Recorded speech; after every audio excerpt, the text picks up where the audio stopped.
really interested in your personal journey and particularly your transition out of the military. It sounds like you had quite a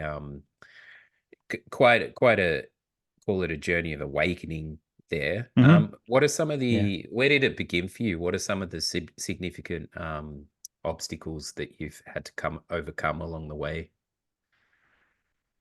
I think for me, I was over there for so long, 12 years out of my first 15 years of my adult life. And so it was that low grade trauma for so long that it would just really, you don't realize it necessarily at the time. There's the high grade stuff, the high grade trauma that you kind of understand is big. But I came back, I was pretty damaged. I had complex PTSD and anxiety, depression. I developed obsessive compulsive disorder, hypervigilance, all this stuff, right? Mm. And so when I first came home, I didn't really have an identity outside of um, my job, what I'd done. And so I kind of had to figure out who I was, and that wasn't easy. So it took another 7 years after that 15 years to even get my legs under me. And that's kind of when I had my moment of clarity, understanding, awakening, whatever you want to call it. So it sort of sounds like the rug was pulled out in a way when you got back. A few a few of the guys I've spoken to who have served, it seems there's I don't know too much about the infrastructure of kind of helping you guys transition back into the kind of real world. But yeah, from what you're saying, it's almost like just that rug being pulled out. Who am I? What's my sense of identity now? What defines me? Is that what it was like? Yeah, when I was doing my job in the military and as a civilian after doing essentially the same thing as a civilian, I I thought I was important. When I walked into a room, people wanted to know my thoughts on things, and I was the first phone call a lot of times for people, and um, it was this big thing that I was a part of, and um, then when you don't, you're around helicopters and you're around planes, and there's explosions. It's exciting. You hear about like adventure sports guys and adrenaline junkies and stuff like that. I mean, I think people get addicted to war, just like they get addicted to anything else. And so you keep going back to it. So when that's not there, the world just seems very gray.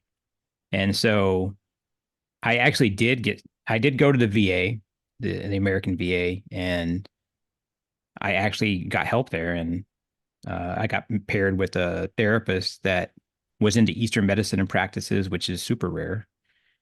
And uh, she taught me mindfulness, and she taught me some other things and that were helpful living in the present moment. And I wasn't able to fully invest myself in that because I was too damaged to fully walk that path, but it did help. And it did, I think, start things moving in me that would eventually pay dividends on down the road.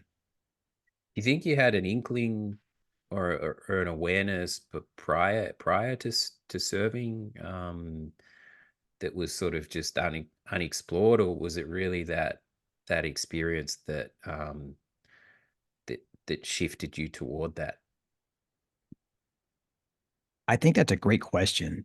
I always say that I think that we're all on a journey, whether we're aware of it or not. And I mean that spiritually and emotionally and everything. So I think that I was on a path, and I think that was part of my path. So I think there's some things that happened to me. I had a profound understanding in high school when I was a freshman that kindness was really important, and it changed the way I interacted with people. That was very meaningful to me. It wasn't necessarily an overtly spiritual thing to me at the time, but it was a life-changing thing and completely changed the way that I interacted with the world in this very positive way.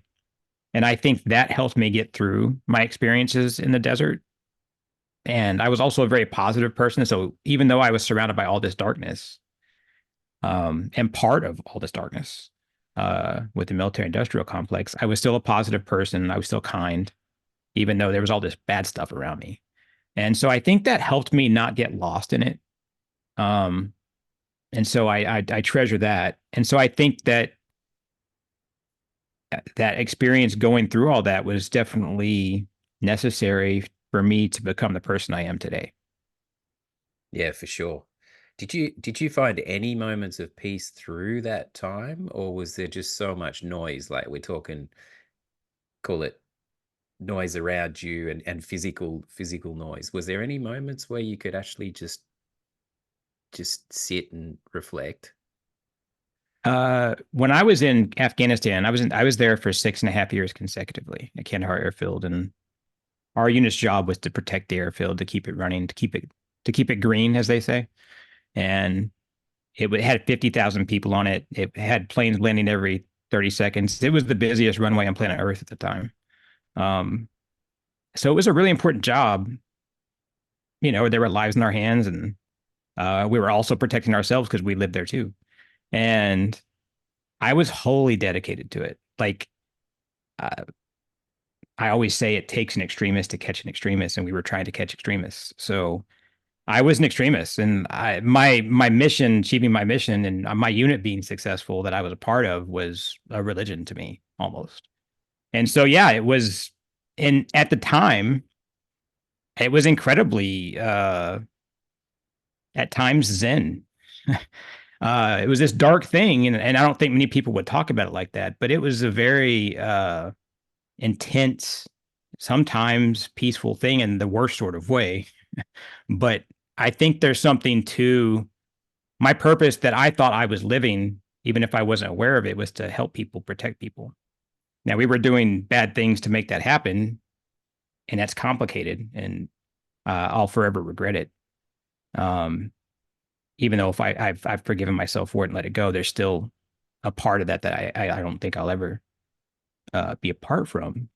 But I guess the point is that I thought I was doing a good thing. I think to a larger extent, parts of it was a good thing.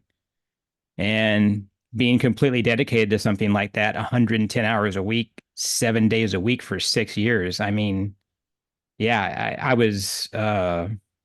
It was definitely some kind of spiritual experience that I didn't realize was spiritual at the time. Mm. That analogy of the extreme thing's really interesting. It's sort of like that same kind of engine we have. It's like, where do we send that, and it's yeah, that's a really interesting analogy, that you're fully committed, you're fully in, but it's not necessarily serving your soul in the best way. Right. Yeah, Yeah, absolutely. it's very, very interesting analogy. So then, so the type of spirituality you've come to since then, or through them, what's that about? Yeah, after that 7 year period that I was home, I finally something clicked. I was in bed. It was late at night. My wife was asleep, and I had this moment of great peace and understanding of this oneness and wholeness with the universe, that we're all interconnected. And it was very much this idea of loving kindness. And I had this understanding as well that regardless of religion or spiritual philosophy, or even if you're an atheist, I think we're all saying very similar things, even scientists. And so I said, why can't we have better conversations about it? Why can't we stand beside each other? And I could be a spiritualist, generic. You could be a Hindu or a Christian or a Muslim or whatever. It doesn't matter. And we could all have good conversations, find better answers, and understand one another in a very human, universal sort of way. And I wanted to create, I knew it in the instant, I wanted to create a nonprofit online community where we could have those conversations and people could share their stories, share their journeys, and still have their own unique path that is valid within themselves, empowered within themselves. And I thought, if this took me 20 years to figure out, and if I was lost in the desert for 12 years and I was lost in the desert for another 7 years when I came home, what if what I've learned could help someone get out of their desert a little faster? And That's so that's what it was about. I love that analogy as well, the desert analogy. Like, Yeah. uh, and you're right. Like, having these conversations, I just keep learning that we're far more alike than we are different, and Yeah. the universal spiritual thing you're talking about. But yeah, regardless of journey, I mean, you're in the military, but regardless of journey, it's almost like we have to get dragged through the mud in some form, whatever form that is. We get dragged through that mud to then come out the other side. And what's awesome is that, what's amazing for you is that you've turned that into like really focusing on the other, focusing on the good things and the kindness, and how can you help others who have been through journeys in whatever their shape or form. Right. It's yeah, just getting dragged through the mud and beaten to get to that Yeah. place. So what sort of practices do you have now? Do you ride a lot? Do you have routine? Do you have a kind of mindfulness practice? What's important to you? Yeah, I think, within my universalist approach, I subscribe to very much just to a few things. I appreciate Hinduism and the oneness with the Brahman and the yogis, and the breathing and the meditation is very important. I do mindfulness meditation as well. Uh, I try to write. I'm always writing to myself. I'm always taking notes. I'll have thoughts and I'm always writing them down in Microsoft OneNote on my phone or on my desktop computer, so I can always keep track of it from place to place. So I write all the time, and um I do I do bathing meditations, bath pillow, candles, just take some time to chill out. I think that's powerful. Um and yeah, I think rituals get a bad rap sometimes because of that name, but I think ritual is just a connection between the concrete world and the spiritual self. So that's all Mm, it is. So I think it doesn't matter what it is. And there's all different types of ways to meditate as well. You don't have to be cross-legged sitting on the floor. You can just do it however you want to. Um, and I think reading is a big part of my journey. I I read. I kind of have a rotation where I'll read a book about an Abrahamic faith, and then I'll do an Eastern faith, and read about Hinduism, and then read about a couple of books on philosophy, and then read a self-help book, and I'll kind of just repeat that process with different books from those genres, so that I get this like expansive cross section of what this great human thought that's out there from around the world across time, because it's so beautiful, and then you start to see how it's all interrelated, and mm. I love to write about that and think about that, and I take extensive notes as I read, and I find that a very connected process with the universe. Yeah, cool. Just taking all that information in with sounds like you have a deep curiosity Yeah, for it all. I think for, if I was akin to any type of, I mean, we're talking spirituality, we're not talking religion, right?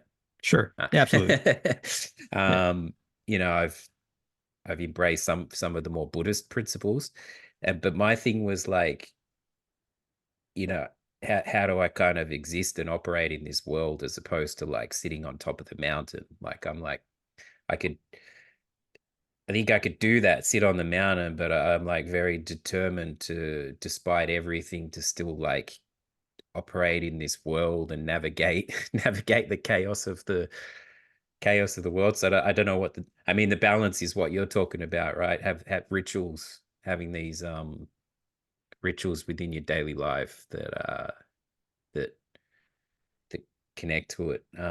Yeah, I think spirituality gets mixed up with really they're different things, right? yeah. I think that I'm okay. I'm okay with religion if people can release the dogma from it, the rules and the regulations and the must haves and the must nots. I think if you really if you release all that stuff from a religion, then it becomes spiritual in and of itself. So yeah, I think spirituality is definitely separate from religion. But religion in its own core, if you take all the man-made stuff around it, it's usually a very spiritual practice in and of itself. So yeah, I definitely think that's true. How important is music to you? Music's really important. I listen to a wide variety of genres, of just classic rock or pop or um, old school, like Tupac and stuff like that. Uh,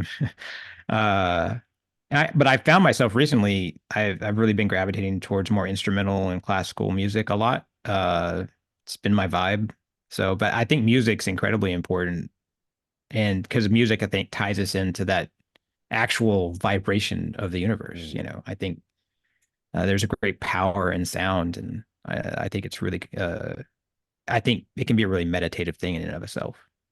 What about dreams? Like, since you've call it a more, since you found a more alignment within yourself, call it, has that impacted on dreams?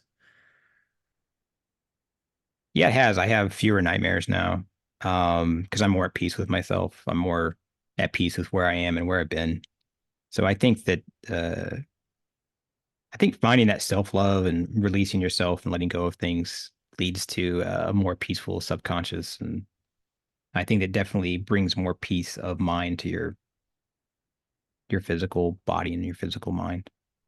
Sounds it sounds like you're being very, very kind to yourself, which is not easy. Not for many of us, it's like a hard thing just be kind to yourself. Like you said earlier, the bath or whatever is like, let's just ease up on ourselves a bit, particularly particularly um not dwelling on, without sounding too cliche, but not dwelling on the past and so on. It's like just that being good to yourself. Yeah, the dreams are bizarre in that way. Sometimes they seem to reflect some kind of I've had like an ongoing recurring dream that comes back now and then, sort of a creative thing, like because I played drums, so I have like a dream where I can't play them. I mean, everyone has them in different. The dreams reflect our struggles in bizarre ways.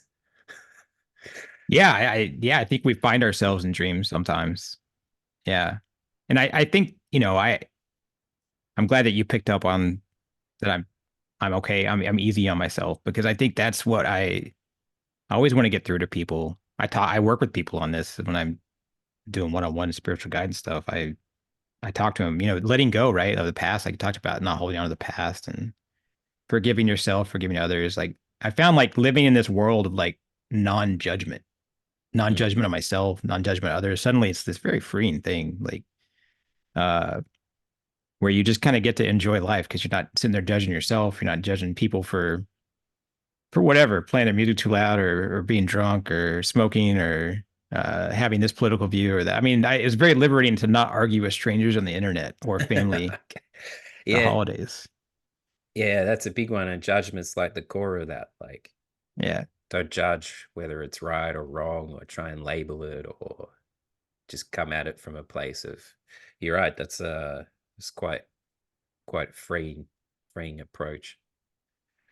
Um, that might lead into the little challenges I have guests offer listeners. Given your experiences, your personal journey, is there something that um, springs to mind, or even given our conversation?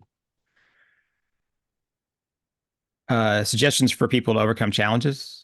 More of something, a challenge they can do. So the, Oh, okay. I got you. yeah, a large part of the show has been like kind of mining out challenges from people's experiences, but little tangible things we can do on a daily basis.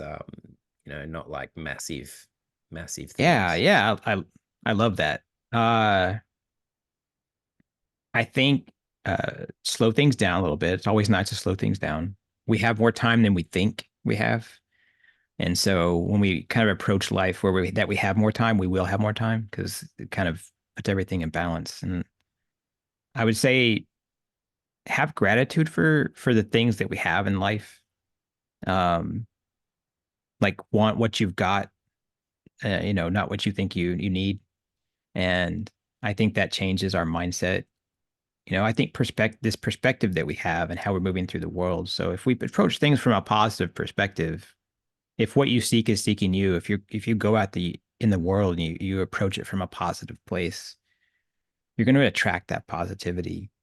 You're going to be a happier person. Suddenly the people around you are going to be happier. I mean, if you think about someone can walk into a conference room at work and change the energy of the room, good or bad. How's that possible, right? But we know it is. So if you're walking around in a positive manner, you're going to attract that to you. It's a very base, probably even scientific someday, something. And so I think that's something that we can do. And that's a little thing that you can do is uh is have that attitude and have that grace for yourself. It goes back to that self-love. Walk through the world, love yourself. That's awesome, and yeah, the gratitude, the positivity, the perspective. I mean, it's not in an airy fairy way. It like Right. if you step outside the door in a kind of hostile with your guard up, it's it's just mirrored straight back at you as soon as you get on the bus. Yeah. It's not like it's not airy. It's really like if you go out with your guard up. Yeah, I notice that all the time, and it's a constant like it's it takes work to keep that guard down. But yeah, and it's been said over and over. But the gratitude thing, like even just 1 minute, and as you said, want what you have. Um, that's a big one because it's really is about that. Like just take stock of what you have, and doesn't have to be anything new. Yeah, it's constant chasing or can just keep you from just enjoying what you have and knowing that that's enough at any Yeah. given time. It saves you money too. Like I notice that if I think to myself, if I'm Amazon and I'm thinking, am I actually going to use this? And I think hard about it, right? And if I'm not going to, then I don't buy it. I stop buying stuff that I'm not going to use. It's extremely good on the wallet as well.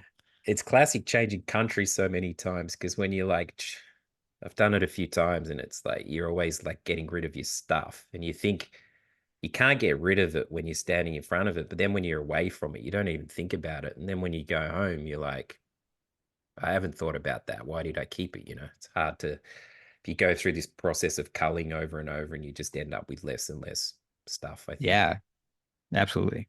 And Amazon's like the ultimate consumerist thing. Yes, it for sure is. So where can people find you and your work?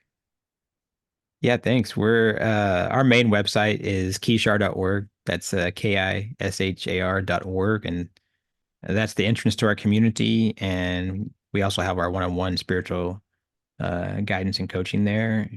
Links to our socials. We have a pretty cool web YouTube channel that they can check out as well. So So is Keisha is it an entirely new thing or it's kind of based on some like a hybrid kind of yeah, approach? it's a new thing. We named it after the Sumerian goddess Mother Earth, divine feminine Mother Earth Gaia, and um, it also stands for the line on the horizon, which kind of represents the journey. And it's come one, come all. Doesn't matter what your faith is or your background. It could be anything. Be an atheist, be a Christian, be a Hindu. Doesn't matter. Spiritualist, and yeah, it's just a place to. We have daily journaling prompts. We have affirmations and just discussion prompts where we just talk, and we have conversations just like this on Zoom where we kind of sit around a table and see what we can see. And it's kind of safe place. Cool. That journey thing, like we mentioned earlier, it doesn't matter what the journey, we've all had Yeah. them, we're all on them. Yeah. Um, I personally just love to focus on the journeys and like with this show, I try and focus on the journey because it's like, well, for your or our message to to kind of land. It's like, well, we need to know where we're from, like where we're from. It's like if somebody just starts kind of spruiking motivational stuff or whatever, it's like that's fine, but it's like what's the journey, like what's led the person to that place, because we're all on them, we've all experienced them. So I like that you have that focus on journeys regardless of what their form is. Right. Yeah, Yeah. That's the thing, because the journey is our whole life. We might never get to the destination. That's okay. exactly. Well, I very much appreciate it. Is there anything we haven't covered that you'd like, if somebody's struggling, or feeling a bit or like we said at the start, like the rug's been pulled out, do you have any final kind of suggestion for them? I would say uh, take a minute, know that you'll be okay, and don't chase perfection. It doesn't exist in this concrete world we all move through. And uh, find a way ahead, find a way to get unstuck, find a way to try to start letting go and to finding that peace that's inside. It's there. You can find it.